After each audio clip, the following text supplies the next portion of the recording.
Olá, tudo bem?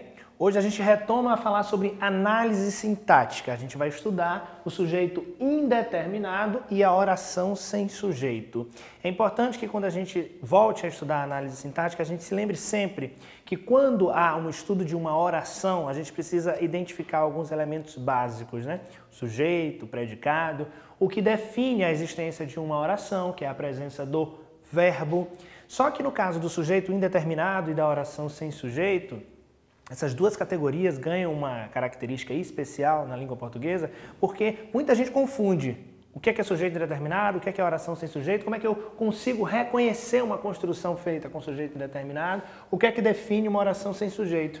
Sabe por quê? Porque quando a gente aprende logo no começo o que é o termo, né, o essencial da oração, os termos essenciais da oração, que são o sujeito e o predicado, fica estranho imaginar que existe alguma oração sem sujeito, mas existe. Porque a palavra-chave da oração é o verbo. Então, podem existir orações apenas com predicados. Quando a gente fala em sujeito, a gente está falando daquele elemento sobre o qual a oração se refere. O sujeito é aquele elemento que, por exemplo, pode ser um sujeito humano, pode ser um objeto, como por exemplo, quando eu digo a caneta está em cima da mesa. Quem está em cima da mesa? A caneta. Nesse caso, não é um sujeito humano, é um objeto inanimado. Eu posso dizer também que o sofá foi comprado ontem. Nesse caso, o sujeito é sofá. Só que nesse caso da caneta, nesse caso do sofá, eu consigo reconhecer, eu consigo identificar o sujeito. São os casos daqueles sujeitos que a gente aprende logo no início do estudo de análise sintática, como, por exemplo, o sujeito simples, como em o sofá foi comprado. Eu tenho aí o sofá, um elemento, um núcleo. Se eu dissesse, por exemplo, que o sofá e a geladeira foram comprados, aí eu já teria dois elementos nesse sujeito. Eu teria, então, dois núcleos, o que forma o sujeito composto. Hoje a gente vai se dedicar a ver inicialmente o sujeito indeterminado. Não é que não exista um sujeito. O sujeito existe, só que a gente não consegue reconhecer quem é dentro da oração nem por meio de outro recurso.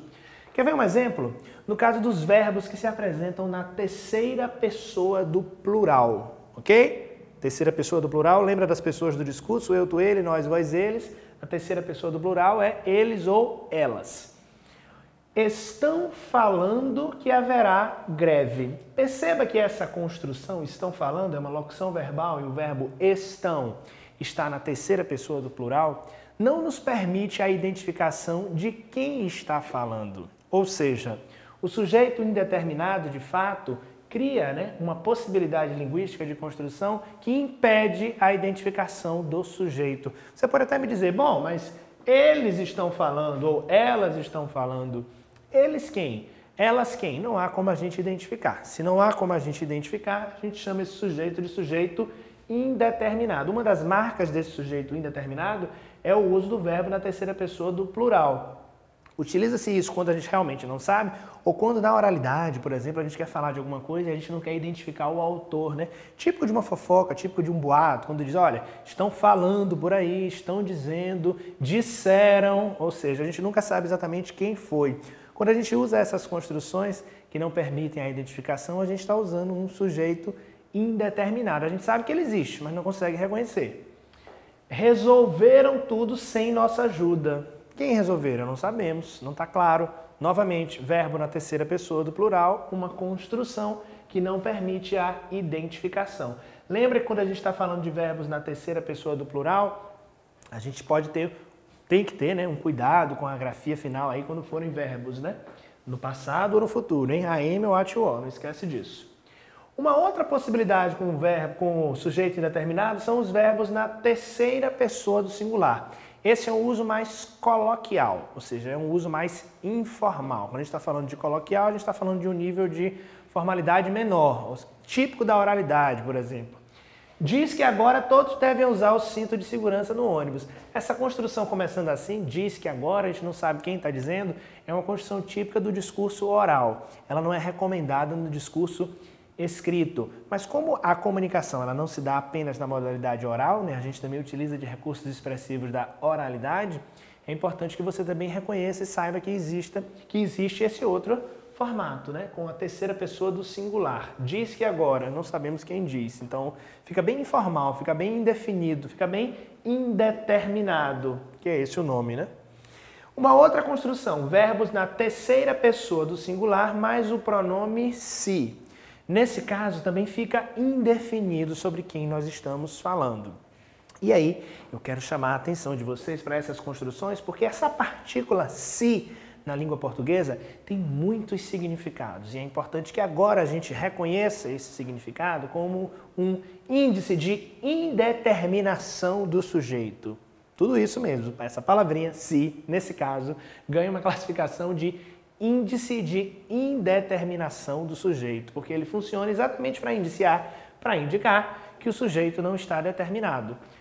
Precisa-se de vendedores. Não sabemos quem precisa de vendedores. Fica uma construção indefinida, típica, por exemplo, de um anúncio classificado, de um anúncio que se coloca na porta de um local, que sinaliza a necessidade de contratação de alguém. Fica subentendido, mas não dá para saber quem foi, ó. Fica indeterminado. Precisa-se de... Alguém está precisando, agora quem é, né? Precisa-se de vendedores. Assim como falou-se da questão ontem, não sabemos quem falou. Então, nesse caso, uma construção com o índice de indeterminação do sujeito se.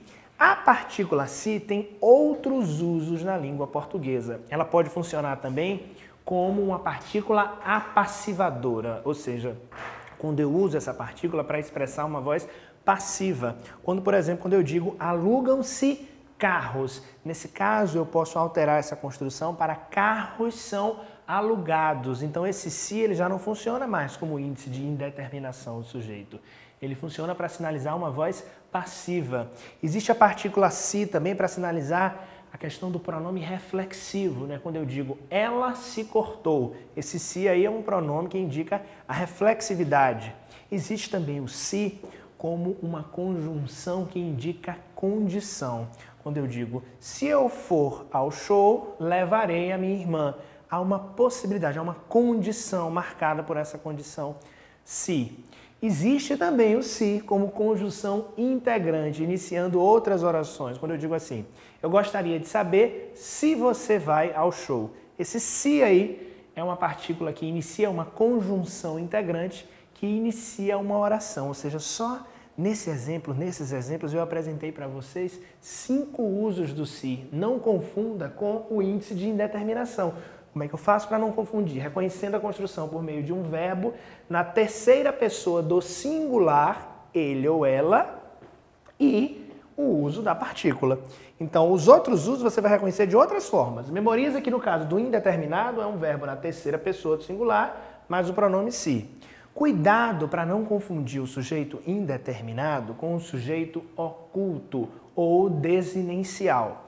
Por quê? Porque para muita gente, pelo fato de o sujeito ser oculto, acredita-se também que ele é indeterminado. Não é bem assim, não.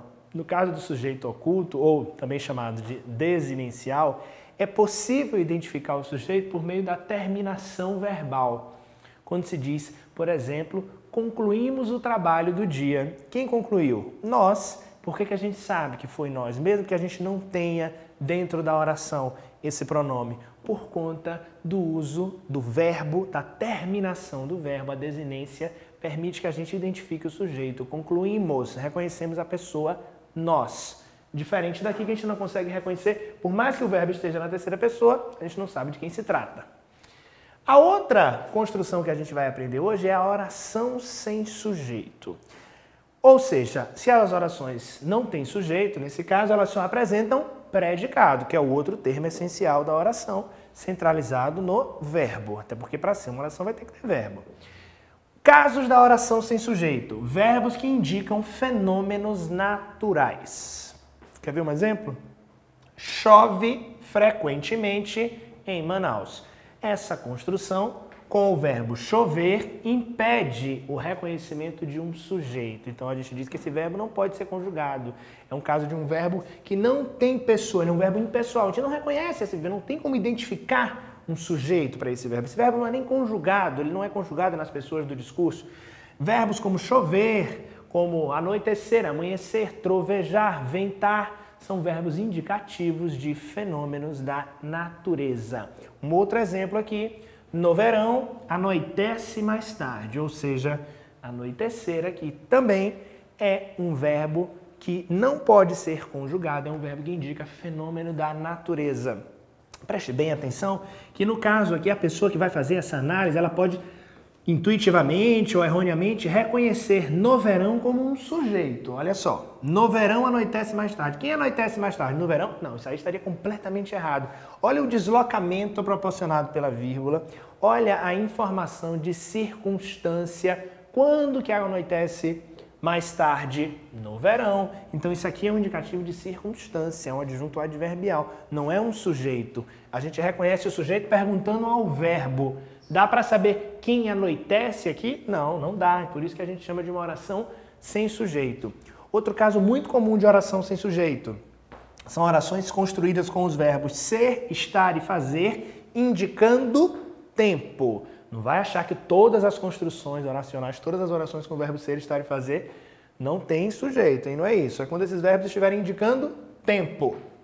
Faz dias que não nos falamos. Essa marcação de tempo com o verbo fazer, que fica no singular, hein, pessoal? Eu vou dizer fazem dias, não, faz dias que não nos falamos. Esse verbo fazer na indicação de tempo também não apresenta sujeito. Tal como o verbo ser na construção é cedo para uma briga. Nesse caso, como o verbo ser está introduzindo uma expressão de tempo, também não há um sujeito, é uma oração sem sujeito.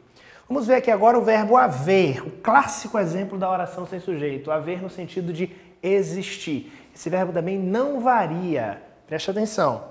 Houve 1000 razões para o término, houve, mesmo que o termo consequente venha no plural, a gente não coloca esse verbo no plural no sentido de existir. Então, nunca dizer houveram razões, houveram motivos. Não, essa construção com o verbo haver no sentido de existir não é permitida na língua portuguesa. Claro que se você fosse colocar o verbo existir, aí sim você podia fazer a alteração, porque o verbo existir permite a flexão. Existir, existiram, mas o verbo haver não. Cuidado.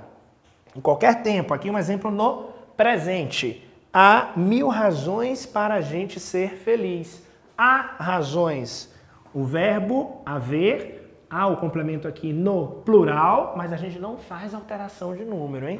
Então, o verbo haver no sentido de existir introduz orações sem sujeito, introduz uma oração sem sujeito, ok?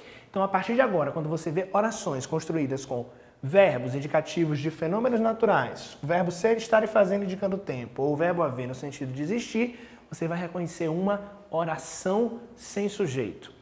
Diferente do sujeito indeterminado, que a gente não consegue reconhecer dentro da oração e é marcado por construções com o verbo na terceira pessoa do plural ou na terceira pessoa do singular, dessa forma mais coloquial, ou com o uso do índice de indeterminação do sujeito, que é o se, ok? Então esses foram os temas da aula de hoje. Sujeito indeterminado e oração sem sujeito. Mais alguns elementos da análise sintática da língua portuguesa. Muito obrigado.